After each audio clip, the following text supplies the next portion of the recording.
Mis amados hermanos, queridos amigos, preciosa iglesia,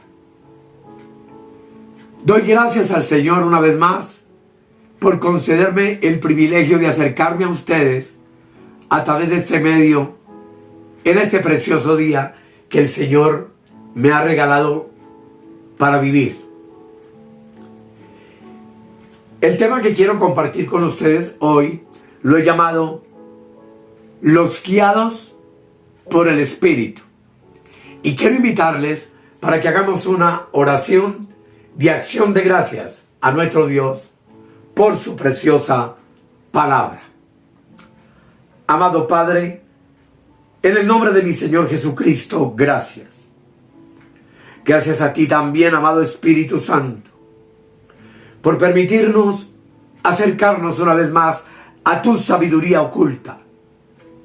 Y oro para que tú nos ayudes a entender con nuestra mente, facultad del alma, la revelación que el Espíritu Santo le da a conocer a nuestro espíritu para edificación de nuestras vidas.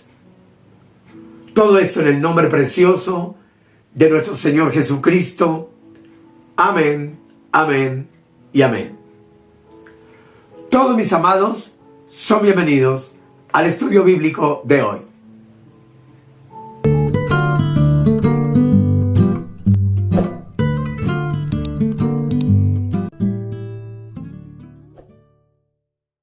Como ya les dije, amados, el tema de hoy lo he llamado Los guiados por el Espíritu. Y quiero hacer una introducción al tema, recordándoles que sin duda alguna, todos nosotros conocemos en la palabra de Dios, en el libro de Apocalipsis, el último libro, 7 promesas hechas por el mismo Señor Jesucristo a los vencedores de esas 7 iglesias. Y cada una de esas promesas tiene un significado, por supuesto, especial para cada uno de nosotros. Pero solo quisiera que viéramos hoy lo que dice Apocalipsis 2:7 a los vencedores, cuando habla la palabra de Dios de la siguiente manera. Dice el verso 17: el que tiene oído, oiga lo que el Espíritu dice a las iglesias. Lo que implica que las 7 promesas son para todas las iglesias.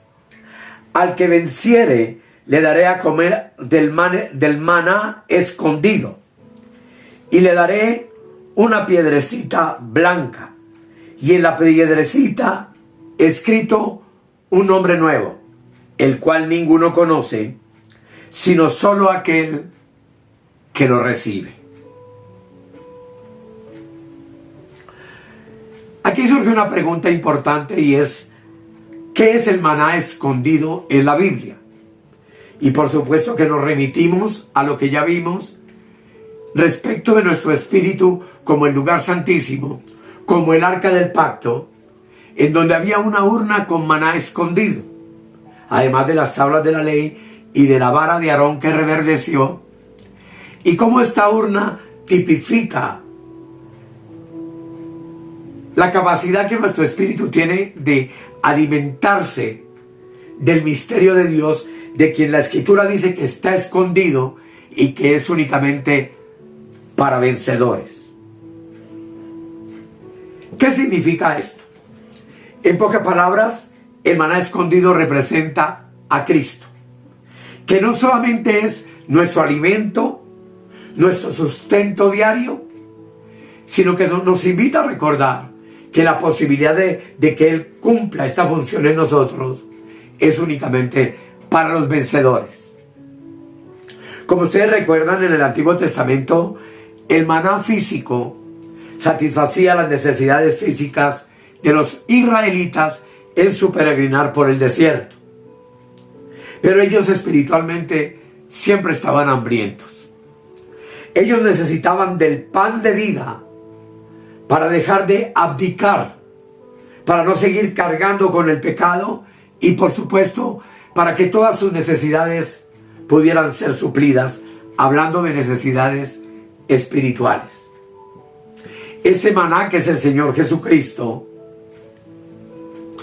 Nos habla entonces de la manifestación del Dios eterno hecho carne en su Hijo y cómo este maná, representado por Cristo, satisfaría todos los deseos y los anhelos espirituales de la nación de Israel, que lamentablemente lo rechazó. Así que el lugar santísimo, lo repito, como simboliza nuestro espíritu y nos habla simbólicamente de la función del espíritu que se llama la intuición, al hablar del maná escondido, nos habla por lo tanto que nuestra unidad y nuestra comunión con Cristo es perfecta, y es tan perfecta que nos permite que Él se convierta en nuestro alimento. Pues nuestro maná espiritual, lo repito, es Cristo, y únicamente de Él es que tú y yo nos alimentamos. Pero hay algo importante, amados, que entender hoy. Los creyentes no solo deben recibir el conocimiento por medio del Espíritu en su experiencia inicial, sino que debemos seguir recibiéndolo continuamente hasta el último día. En la vida cristiana, lo que no se reciba mediante la revelación del Espíritu Santo en la intuición de nuestro espíritu y conforme a la palabra de Dios, no servirá absolutamente de nada, ya que por no pertenecer al Espíritu, por consiguiente, no refleja en nosotros el verdadero conocimiento de la voluntad de Dios para nuestra vida. Dios solo nos revela su voluntad en nuestro espíritu por medio del Espíritu Santo y de la intuición de la cual ya hemos hablado y estamos hablando ahora.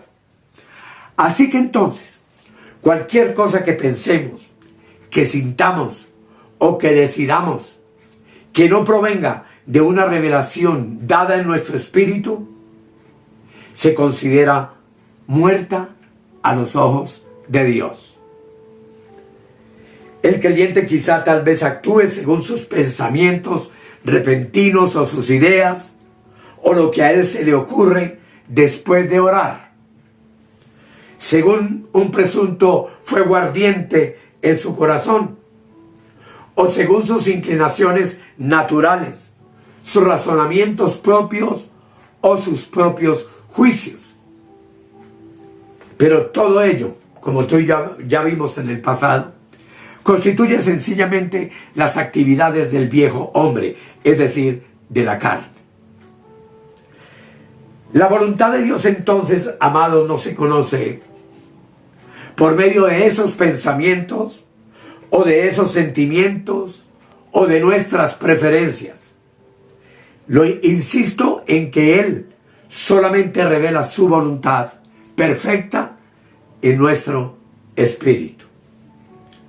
Y repito, lo que no es revelado por medio del espíritu simplemente se convierte en una actividad humana, en una obra muerta en nuestras vidas.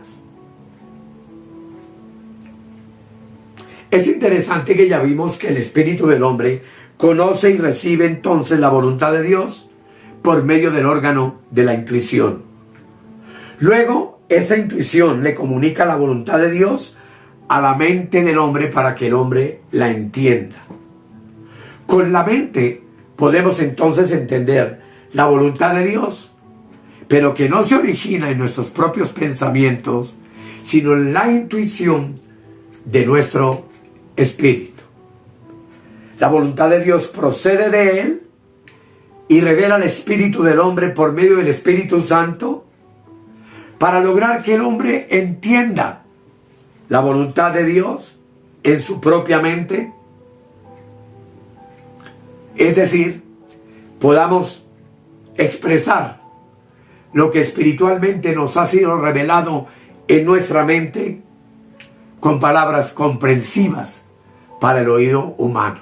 Voy a tratar de entenderlo, todo esto es un lenguaje bastante profundo.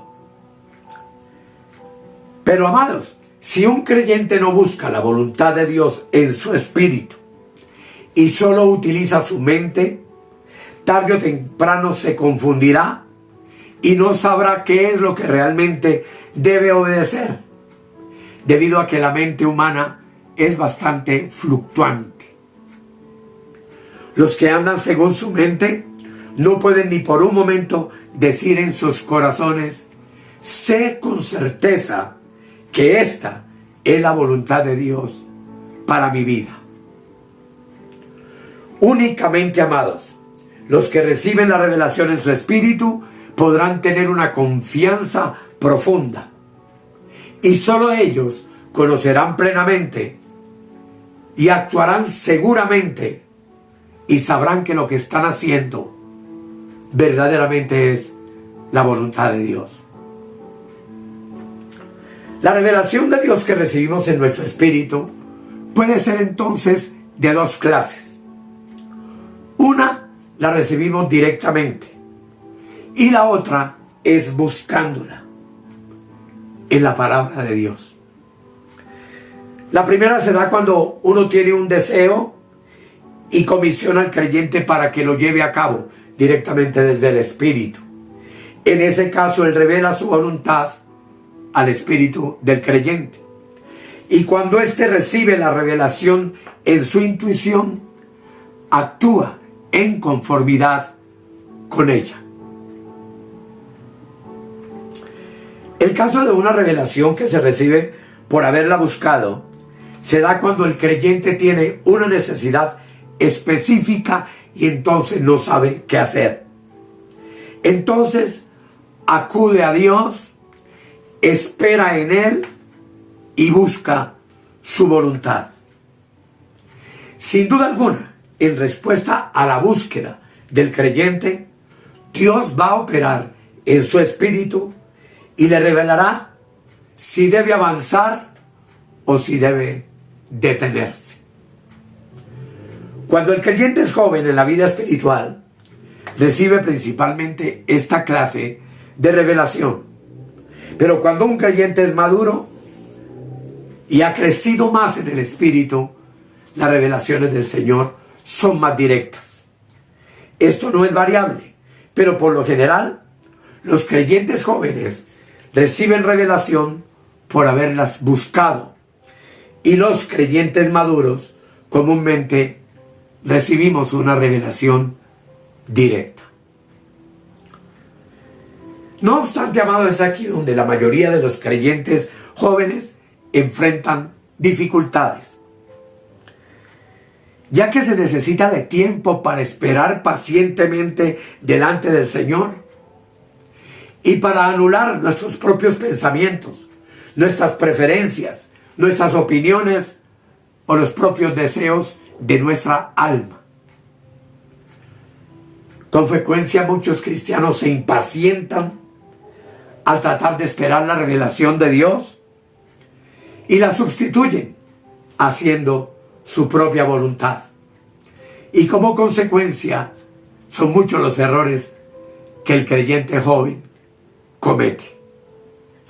Como resultado, al hacer lo que están haciendo, van a ser censurados por sus conciencias, que como ya vimos también, la conciencia está en el espíritu del hombre. Muchos, aunque sinceramente desean hacer la voluntad de Dios, actúan muchas veces neciamente, según los pensamientos de su mente, debido a la falta de conocimiento espiritual. Y concluyo, amados, esta parte haciendo una afirmación muy clara. Todo lo que tú y yo hagamos sin revelación del Espíritu, inevitablemente se convertirá en un error. Ahora, podemos ver entonces lo que es el conocimiento espiritual. Solo lo que se obtiene en nuestro espíritu es conocimiento. Lo demás simplemente conocimiento mental. Por supuesto que usted se estará preguntando, ¿cómo realiza Dios las cosas? ¿Cómo juzga? ¿Qué tipo de conocimiento utiliza para administrar el universo? ¿Acaso razona con su mente como lo hacemos los hombres? ¿Necesita Dios acaso meditar detenidamente en las cosas para poderlas entender? ¿Conoce Él las cosas mediante la lógica, los argumentos o la comparación como nosotros? ¿Necesita investigar, deliberar para llegar a una conclusión? ¿Necesita el omnisciente usar un cerebro? Ciertamente no. Dios no necesita nada de esto para poder saber las cosas. Pues como tú y yo sabemos, una de sus virtudes es que es omnisciente. Es decir, todo lo sabe. ¿Qué implica eso? Que todo el conocimiento y el juicio de Dios es intuitivo. La intuición entonces es la facultad de los seres espirituales, y aquí es muy importante entender esto. Los ángeles obedecen la voluntad de Dios debido a que la conocen intuitivamente. No tratan de comprobar las cosas por medio de argumentos ni de razonamientos, simplemente obedecen. La diferencia que existe entre entender la voluntad de Dios con la mente o con la intuición de nuestro espíritu, por supuesto, es inmensa. Pues de esta diferencia depende el éxito o el fracaso espiritual del creyente. Si nuestra conducta, amados, se basara en nuestro razonamiento, en nuestro sentido común, nadie se habría atrevido a llevar las muchas obras espirituales que encontramos narradas en la Biblia, en todas las gloriosas y épicas revelaciones que la palabra nos hace, y mucho menos en el tiempo presente. Porque evidentemente todas las obras espirituales de Dios superan el entendimiento humano. ¿Quién se hubiera atrevido a ejecutarlas si no hubiera conocido la voluntad de Dios intuitivamente?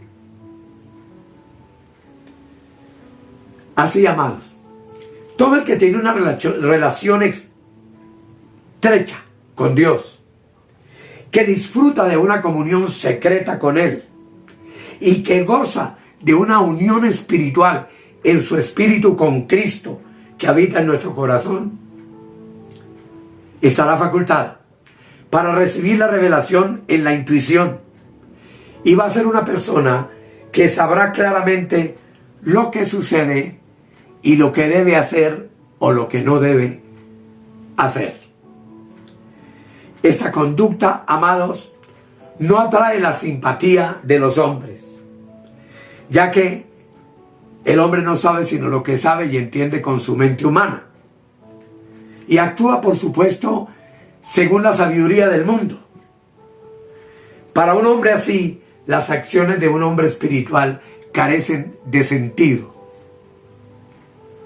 Y hago una pregunta: ¿no es cierto que los creyentes espirituales padecen gran oposición a causa de esta verdad? ¿No los han considerado en algunas ocasiones locos, como a Pablo? No solo la gente del mundo dice esto, sino que hasta las familias de las personas que andan en el espíritu también los critican y los persiguen en ocasiones. Sin embargo, no debemos mezclar la intuición con nuestras emociones. Aquí es importante notar que el celo de un creyente emotivo puede parecer espiritual, pero no proviene de la intuición. Del mismo modo, la prudencia de un creyente racional puede parecer espiritual, pero tampoco es una revelación que provenga de su espíritu a través de su intuición. Tanto el creyente emotivo como el intelectual son cristianos anímicos, son carnales. El espíritu tiene celo, de hecho, y su celo excede al celo que tiene la parte emotiva del hombre. Porque muchos de los cristianos carnales manifiestan un celo y hacen cantidad de cosas, de prohibiciones, que por supuesto no provienen de la revelación del Espíritu en sus espíritus. Así, amados, tanto el creyente emotivo como el intelectual podemos decir que son anímicos. El espíritu nuestro tiene celo, es celoso, de hecho. Su celo excede a la parte emotiva de nuestra alma. Y todos los hechos de los creyentes espirituales son justificados por el Espíritu. No son tolerados por las emociones de la carne o de la mente o del entendimiento del alma. Si nos salimos del Espíritu y andamos de acuerdo con nuestros sentimientos carnales o con nuestro raciocinio humano, inmediatamente estaremos perdidos y no sabremos qué hacer, ni sabremos tampoco a dónde ir en un momento determinado en nuestras vidas. Cuando esto sucede, nos ocurre lo mismo que ocurrió con Abraham en el libro de Génesis, quien como tú y yo sabemos, descendió a Egipto buscando ayuda en objetos invisibles, tangibles, apoyándose en Faraón, y conocemos todas las cosas que trajo sobre Abraham como consecuencia de esa fatal decisión. Y esto se debe, amados, a que el espíritu y el alma trabajan independientemente el uno del otro. Si el espíritu no trasciende para tomar control de nuestro ser, el alma muchas veces también se levanta para pelear con él. Así dice Primera de Timoteo, el capítulo 3, en el verso 16. Segunda de Timoteo 3:16 dice: toda la escritura es inspirada por Dios y útil para enseñar, para redarguir, para corregir, para instruir en justicia. Así que, amados, cuando el espíritu del creyente no ha sido renovado, fortalecido y educado por el Espíritu Santo, su alma se va a extraviar y va a tomar decisiones propias que, aunque parecen espirituales y plausibles, muchas veces terminan en un rotundo fracaso. Pero lo contrario, si nuestra alma entiende que no tiene acceso directamente al Espíritu, sino por medio del órgano de la intuición, poco a poco ella va a convertirse en una sierva del Espíritu. El cuerpo va a poder ser conquistado por el alma dirigida por el Espíritu, y se convertirá también en un servidor del alma para ejecutar la voluntad de Dios en el Espíritu, que es el único que conoce la revelación de Dios por medio del órgano intuitivo. Este progreso se repite sucesivamente. Obviamente algunos tienen más cosas que eliminar que otros, ya que sus espíritus no son tan puros como el de aquel que ha crecido espiritualmente en el Señor. Y lamentablemente, amados, muchos de los creyentes hoy están llenos simplemente de un conocimiento intelectual, tanto de la palabra como de Dios, y viven llenos de emociones y de prejuicios, debido a lo cual su espíritu no se abre para recibir la revelación de Dios intuitivamente. Para que la intuición pueda recibir algo de parte de Dios, todas estas cosas tienen que ser eliminadas en nuestra alma.